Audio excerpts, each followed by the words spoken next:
Chittagong city কর্পোরেশনের উদ্যোগে জলাবদ্ধতা নিরসন কার্যক্রমের অংশ হিসেবে ৮ নং ১৬ ওয়ার্ডের আওতাধীন হাটহাজারী রোডের মুখ হতে শুরু করে ডেকোরেশনগুলি শেষ মাথা পর্যন্ত এবং সুগন্ধা মসজিদ থেকে ২১শে হাসপাতাল পর্যন্ত ও প্রবাসী বেকারি হতে মির্জাপুর পর্যন্ত মাটি নালার বর্জ্য অপসারণ ও মাটি উত্তোলনের কাজ উদ্বোধন। পানি ওঠাটা অত্যন্ত স্বাভাবিক। এই জিনিসটা ইনশাআল্লাহ যেই ক্রাশ প্রোগ্রাম এখন আরম্ভ হয়েছে, এটা যদি আরেকটু চলমান থাকে, অবশ্যই আমরা ইতিমধ্যে যে কাজ করছি এটা সুফল পাবোই। আরো যেগুলো আছে ইতিমধ্যে আমাদের সাথে কর্পোরেশনের দায়িত্বশীল আপনার ইঞ্জিনিয়ার আবু তাহের সাহেব ছিলেন, উনি সহ আমাদের সাথে এখানে সব জায়গায় পরিদর্শন করে উনিও দেখছেন, ওনাকে আমরা দেখাইছি যেগুলো আমরা ইতিমধ্যে পরিষ্কার হয়ে গেছে, এগুলো দিয়ে পানি চলাচল আরম্ভ হয়ে গেছে। ২৮ জুলাই চট্টগ্রাম সিটি কর্পোরেশনের মাননীয় মেয়র ডাক্তার শাহাদাত হোসেনের পক্ষ থেকে জলাবদ্ধতা নিরসন কার্যক্রমের অংশ হিসেবে ৮ নং ১৬ ওয়ার্ডের আওতাধীন হাটহাজারী রোডের মুখ হতে শুরু করে ডেকোরেশনগুলি শেষ মাথা পর্যন্ত এবং সুগন্ধা মসজিদ থেকে ২১শে হাসপাতাল পর্যন্ত ও প্রবাসী বেকারি হতে মির্জাপুর পর্যন্ত নালার বর্জ্য অপসারণ ও মাটি উত্তোলনের কাজ পরিচালনা করা হয়েছে। এই সময় উপস্থিত ছিলেন চট্টগ্রাম মহানগর বিএনপির আহ্বায়ক কমিটির সদস্য ও পাঁচলাইশ থানা বিএনপির সাবেক সভাপতি মামুনুল ইসলাম হুমায়ুন।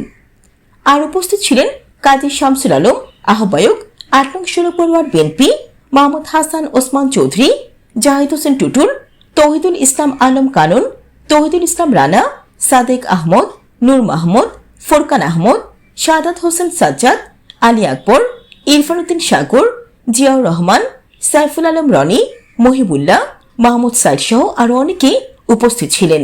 প্রসারণ করতে পারি এবং এই যে বিভিন্ন ফ্লাইটের বিল্ডিং এর যে যারা সুবিধাভোগী এলাকাবাসী, এরা যদি এই পলিথিন মুক্ত আমরা রাখতে পারি, পলিথিন মুক্ত রাখতে পারি, বোতল মুক্ত রাখতে পারি, আমাদের যদি তদারকি থাকে, আমরা অচিরেই এটার একটা সফল আমরা পাবো বলে আমরা যেই মেয়র সাহেবের বর্তমান মেয়র সাহেবের যেই কর্মপরিকল্পনা, আগে একটা চিরাঙের বাসায় একটা কথা ছিল এখানে ব্যাঙে মুখলে পানি উঠত, এইবার সম্ভবত আমাদের সুরক্ষার মধ্যে কোনো পানি উঠে। এই সময় মামুনুল ইসলাম হুমায়ুন বলেন, সাম্প্রতিক বৃষ্টিপাতের নগরীর যেসব এলাকায় জলাবদ্ধতা সৃষ্টি হয়েছে সেসব স্থানে জলাবদ্ধতার প্রকৃত কারণ দ্রুত শনাক্ত করে প্রয়োজনীয় প্রতিকারমূলক ব্যবস্থা গ্রহণ করতে হবে।